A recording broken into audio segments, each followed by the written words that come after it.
Lecture du livre des Actes des Apôtres. En ces jours-là, Pierre et Jean montaient au temple pour la prière de l'après-midi, à la 9e heure. On y amenait alors un homme, infirme de naissance, que l'on installait chaque jour à la porte du temple, appelée la Belle Porte, pour qu'il demande l'aumône à ceux qui entraient. Voyant Pierre et Jean qui allaient entrer dans le temple, il leur demanda l'aumône. Alors, Pierre, ainsi que Jean, fixa les yeux sur lui, et il dit « Regarde-nous !» L'homme les observait, s'attendant à recevoir quelque chose de leur part. Pierre déclara « De l'or et de l'argent, je n'en ai pas, mais ce que j'ai, je te le donne. Au nom de Jésus-Christ le Nazaréen, lève-toi et marche. » Alors, le prenant par la main droite, il le releva, et à l'instant même, ses pieds et ses chevilles s'affermirent.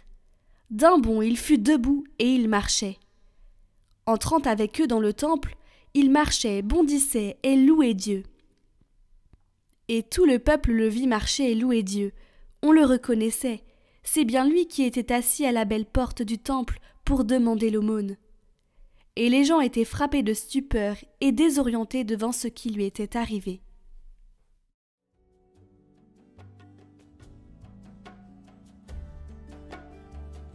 Joie pour les cœurs qui cherchent Dieu.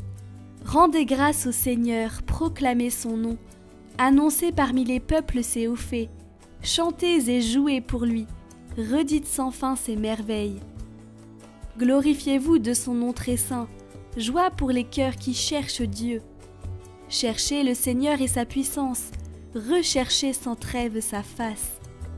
Vous, la race d'Abraham son serviteur, les fils de Jacob qu'il a choisis. Le Seigneur, c'est lui notre Dieu, ses jugements font loi pour l'univers.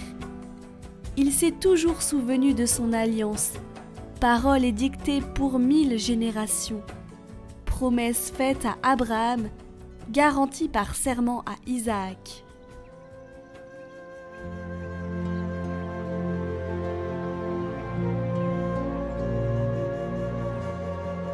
Évangile de Jésus-Christ selon saint Luc. Le même jour, c'est-à-dire le premier jour de la semaine, 2 disciples faisaient route vers un village appelé Emmaüs, à 2 heures de marche de Jérusalem, et ils parlaient entre eux de tout ce qui s'était passé. Or, tandis qu'ils s'entretenaient et s'interrogeaient, Jésus lui-même s'approcha, et il marchait avec eux. Mais leurs yeux étaient empêchés de le reconnaître. Jésus leur dit « De quoi discutez-vous en marchant ?» Alors, ils s'arrêtèrent, tout tristes. L'un des deux, nommé Cléophas, lui répondit « Tu es bien le seul étranger résidant à Jérusalem qui ignore les événements de ces jours-ci. » Il leur dit « Quels événements ?» Ils lui répondirent « Ce qui est arrivé à Jésus de Nazareth, cet homme qui était un prophète puissant par ses actes et ses paroles, devant Dieu et devant tout le peuple. Comment les grands prêtres et nos chefs l'ont livré, ils l'ont fait condamner à mort et ils l'ont crucifié. Nous espérions que c'était lui qui allait délivrer Israël. Mais avec tout cela, voici déjà le 3e jour qui passe depuis que c'est arrivé. À vrai dire, des femmes de notre groupe nous ont remplis de stupeur. Quand dès l'aurore elles sont allées au tombeau, elles n'ont pas trouvé son corps. Elles sont venues nous dire qu'elles avaient même eu une vision, des anges qui disaient qu'il est vivant. Quelques-uns de nos compagnons sont allés au tombeau, et ils ont trouvé les choses comme les femmes l'avaient dit. Mais lui, ils ne l'ont pas vu. Il leur dit alors « Esprit sans intelligence, comme votre cœur est lent à croire tout ce que les prophètes ont dit, ne fallait-il pas que le Christ souffrît cela pour entrer dans sa gloire ?» Et, parlant de Moïse et de tous les prophètes, il leur interpréta dans toute l'Écriture ce qui le concernait. Quand ils s'approchèrent du village où ils se rendaient, Jésus fit semblant d'aller plus loin, mais ils s'efforcèrent de le retenir.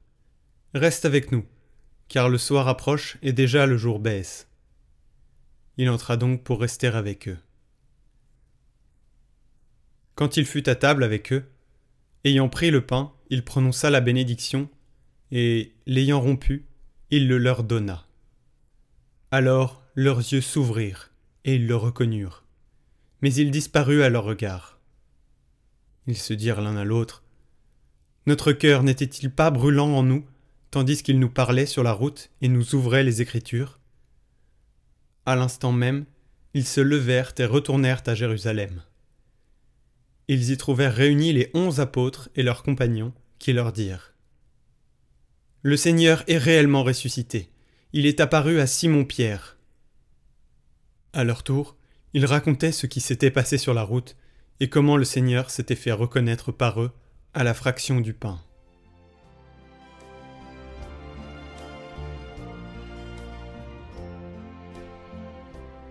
S'il nous avait libérés, si Dieu m'avait écouté, si la vie était allée comme je le voulais, si j'avais ceci et cela, sur un ton de plainte.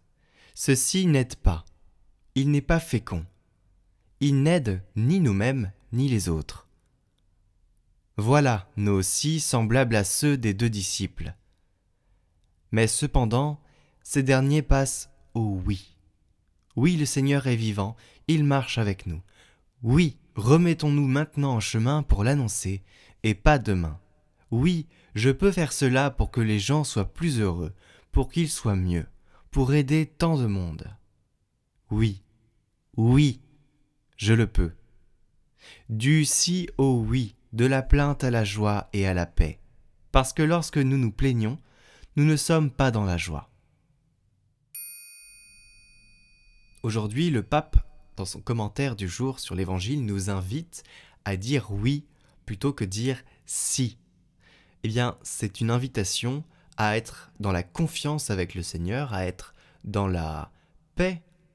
Parce que si on n'est pas dans cette paix, dans cette confiance, on commence à s'énerver. Et devant toutes les situations du monde, ça nous arrive souvent dans nos vies où on est devant une situation où on ne pourra pas gérer, ou alors ça se goupille très très mal, eh bien il faut à ce moment-là se confier à la Vierge Marie, celle qui a dit le oui le plus important de l'histoire de l'humanité, puisqu'il a changé la face du monde avec la venue du Christ.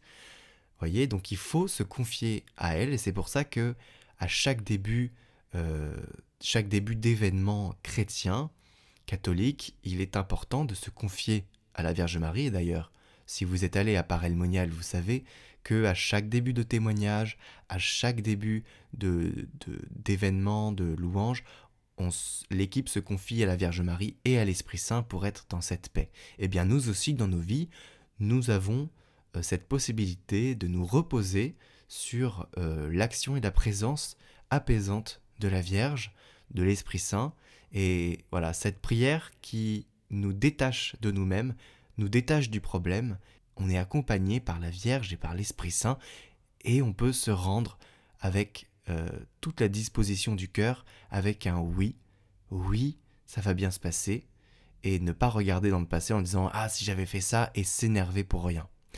Donc voilà, si on est dans une situation où on sent que ça commence à monter en nous, qu'on est vraiment énervé, que ça va mal se goupiller, eh bien on se confie à la Vierge Marie et tout ira pour le mieux. Je vous salue Marie, pleine de grâce. Le Seigneur est avec vous. Vous êtes bénie entre toutes les femmes, et Jésus, le fruit de vos entrailles, est béni. Sainte Marie, Mère de Dieu, priez pour nous pauvres pécheurs, maintenant et à l'heure de notre mort. Amen.